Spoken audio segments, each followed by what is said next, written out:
questions? Okay, in Math 11, you guys did circles and parabolas. You know how to write them in standard form, vertex form, factor form. We also reviewed that yesterday.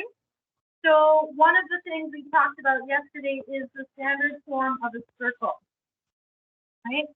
We looked at when we have a radius r squared, the equation of a circle is x squared plus y squared equals r squared. Where is the generic center of a circle? Where's the center of the circle? You get your notes from yesterday. Where is the center of the circle?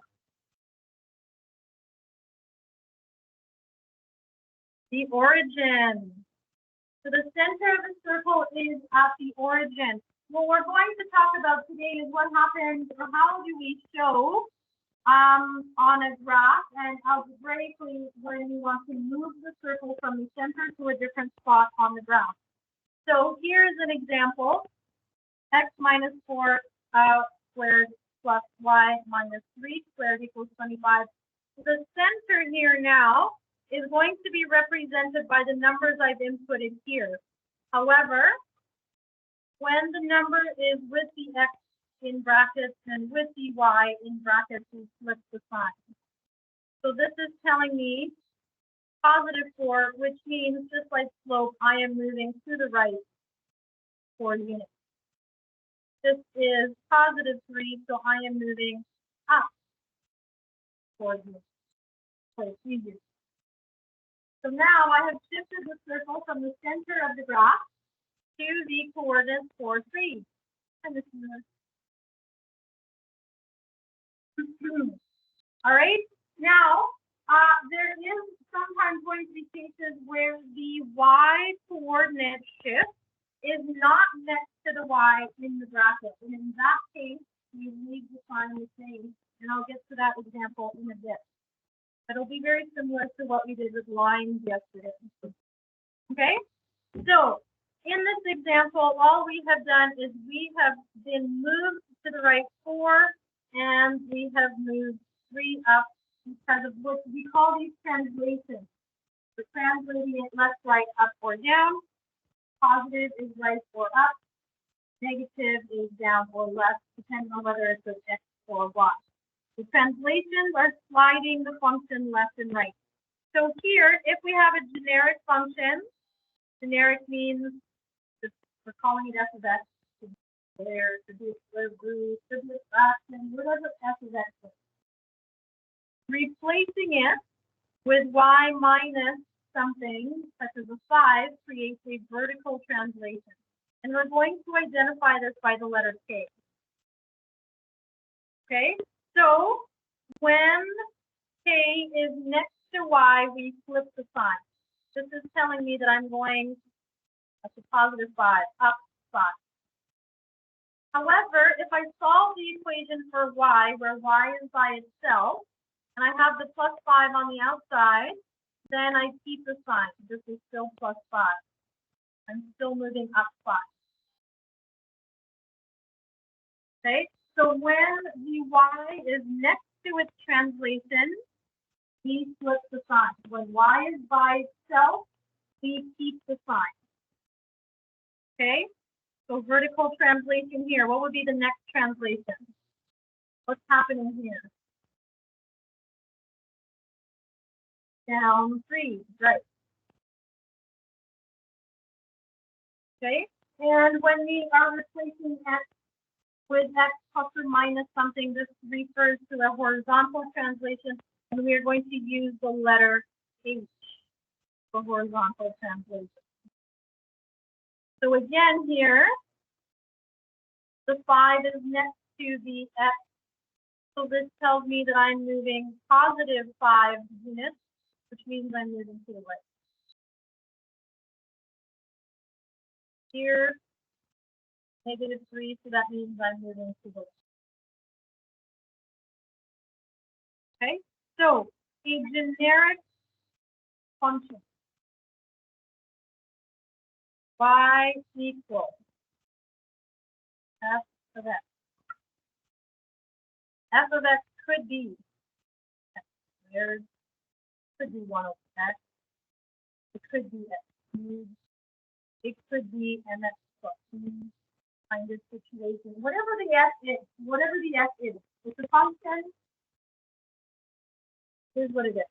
When we change it to y minus k equals f x minus h, this means vertical shift. I'm going to call it vs. I don't have to keep writing it again.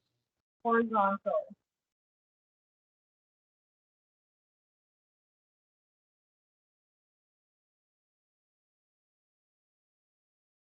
Okay, so this means I'm moving k right. Oh, vertical. This is k unit up.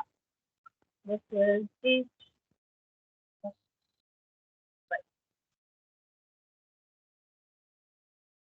Earth, all for y. Y is by itself. Move the k to the other side.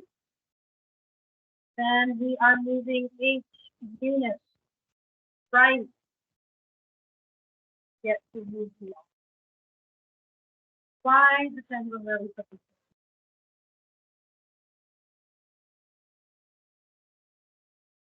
change this to a number. I want you to see the difference. Just k units.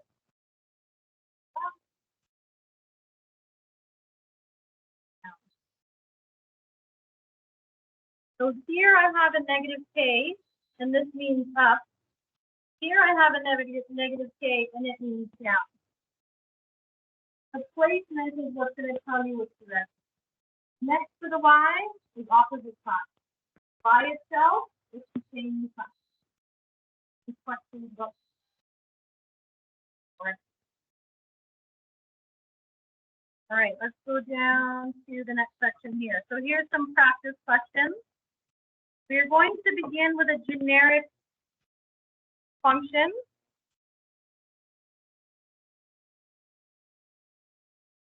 Okay, we have changed the function to x minus 9. What is the description of this function? What have we done to it? We are moving to the right by 9. So this means, I'm going to show you this in point form. If the original coordinates were x, y, they are now going to be x plus 9, y. Right? We're not changing what the y value is, but because we're moving to the right, you're increasing the x value by 9. So let's say this point was 1, 1. Right? The new point after moving to the right 9 places would be 10, 1. Haven't done anything to the y, we've only affected the x. We move this to the right. Okay, what happens in the next one?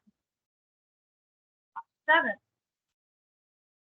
So in my coordinate description, my original point is x, y. My new points are x, y plus 7. Increasing y value by 6. Okay. Do you understand the pattern? Can you do the next two with your partner?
Writing the answer here on the screen. Next, you have a shift in both directions, horizontal and vertical. So the x value is always going to have the opposite sign. Y value, the sign depends on where the vertical shift is, next to the y or off to the side. Any questions how I did 3 and 4? Okay, in 5, 6, 7, 8, rather than looking at a generic function, they have given us a specific function. The specific function in question 5 is an x squared. So this is a quadratic function. I am shifting a quadratic. As long as the shift is happening inside the bracket with the x, the rules stay the same. I don't have to FOIL anything out, not changing anything. Here's my function, it's something squared. But my x has shifted 6 to the right. So that means my generic xy point is now x plus 6, y 2. So the type of function that we're using doesn't really matter, as long as we understand where the shifts are in the equation. Okay, in question 6, I have a square root function. I still have a square root function. I have a shift inside the square root, so this tells me this is a horizontal translation or horizontal shift. I have a 5 on the outside, which tells me this is a vertical. Again, the rules I'm following are the same. If there is a point xy on the original function, then on the new function, it's going to be x4, y plus 5. And same with all the rest of it. I have a specific function, it is absolute value.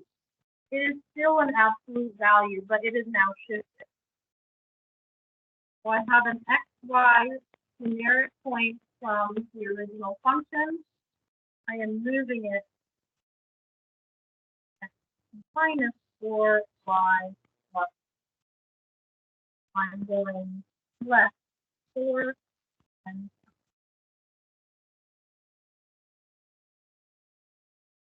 lastly, have a cubic function. We'll end up with a cubic function, but now I'm going to the left.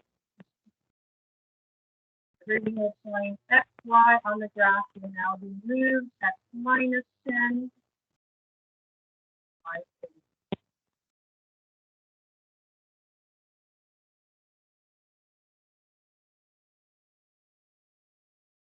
Do you remember doing this with parabola? We have an x squared, you flip it over, you move it over. We're doing exactly that, but now we are doing it to any functions rather than specifically a quadratic function. Right? Let's flip over to the next page here.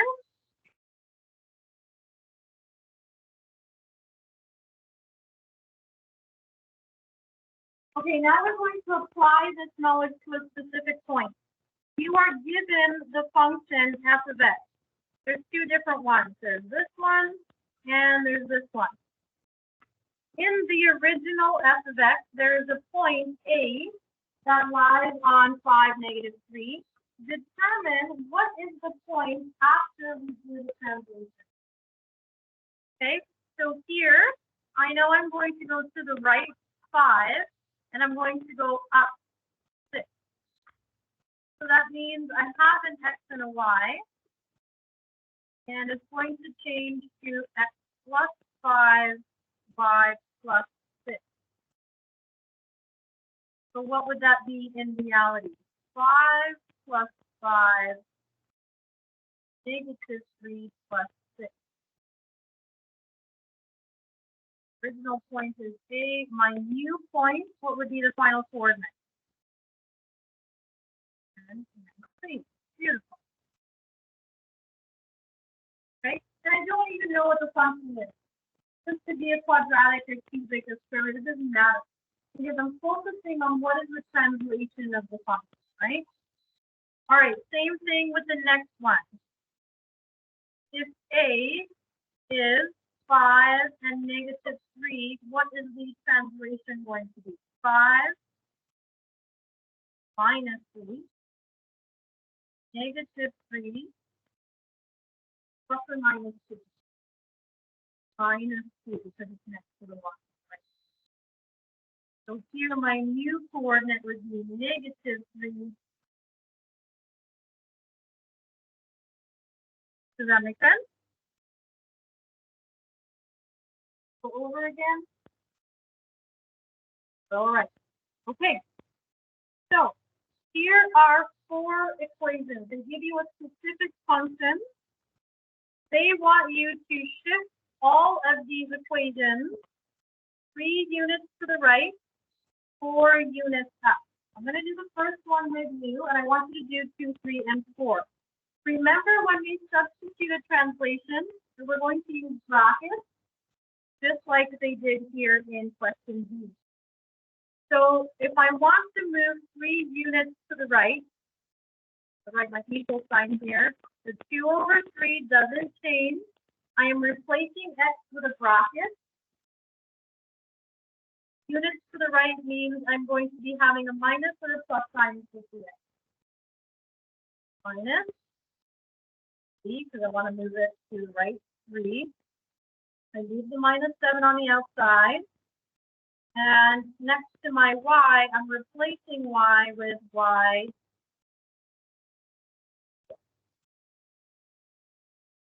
Alternatively, you could have put the 4 on the outside next to the 7. You could have written it like this. Y equals 2/3, not 1/3. 2/3 x minus 3 minus 7 plus 4, and then simplify that. That would be all right. Different ways you can write this. Okay, so take a moment. What would these new equations be? Replacing x with a bracket, you're replacing y with a bracket. Simplify if you can, but if it gets a little bit messy, then don't bother simplifying. Just write it as it.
The answer with my answer on the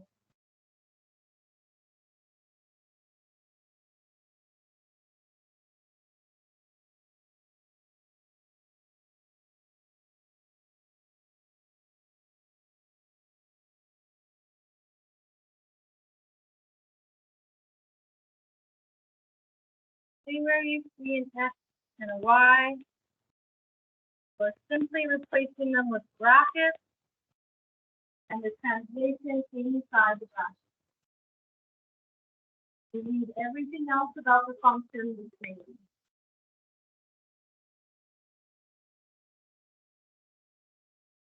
Okay, take a second to check your work. Make sure that your notes match mine. One last section there at the bottom.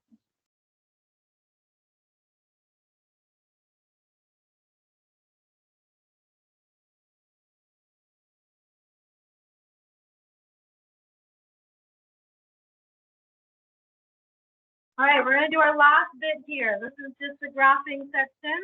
So the other way that we can do translation is to show them graphically. Here we have a function. We don't know what it is, but we know it looks like the letter M.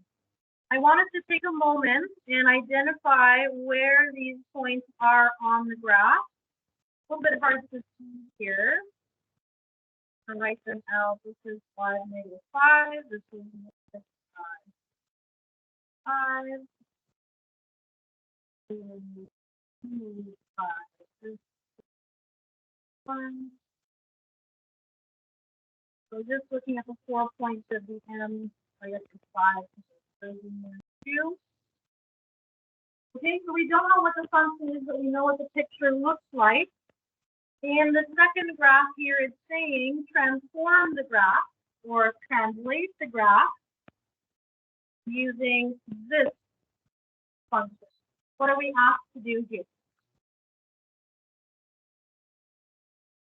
What needs to happen to the end? We need to go to the right 4 blocks, right? So we're going to take this corner, we're going to move it 1, 2, 3, 4. 1, 2, 3, 4. You can just draw it on the next one here. So that,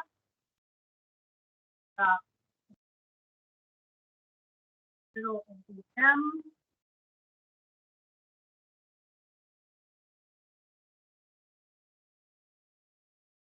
First corner.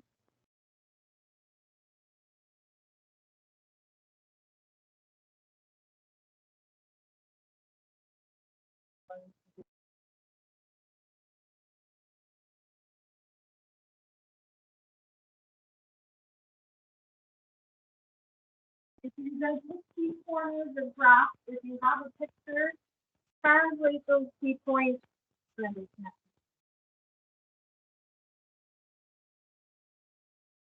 Okay, and so the other two are just asking you to do similar translations, just in different directions. So here in the bottom, it says this translation means we are moving up 3. Take the 5 points of the M, wherever they are, and move them up. So instead of -1, 5, so 1, 2, 3.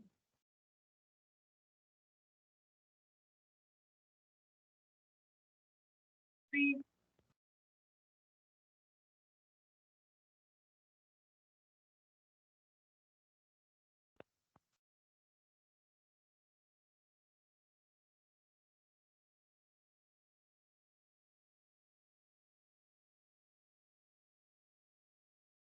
Picture stays the same. That's another key thing that we need to remember when we do a horizontal transition. The size, shape, and orientation picture that we draw into the shape. They're just moving down like this. And the last one here, we're going to move left, 5, down, 2.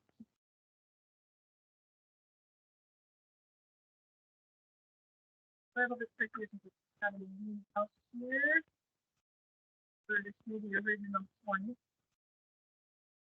-1, -5 is going to go 1, 2, 5, 1, 2.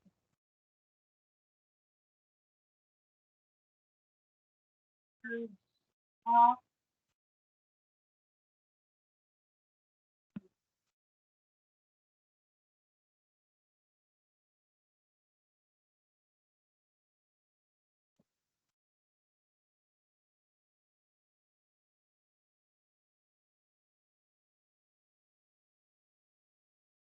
Okay, so we can do this algebraically. We can write the coordinates. We call it coordinate mapping when we go from the original point to the new point. So here, if I had my original point was 0, 0, map it to -5, 2. Any xy on the graph of the original -5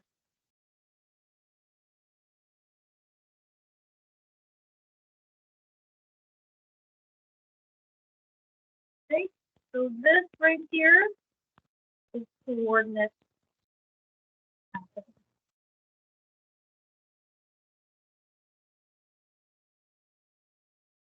This is the most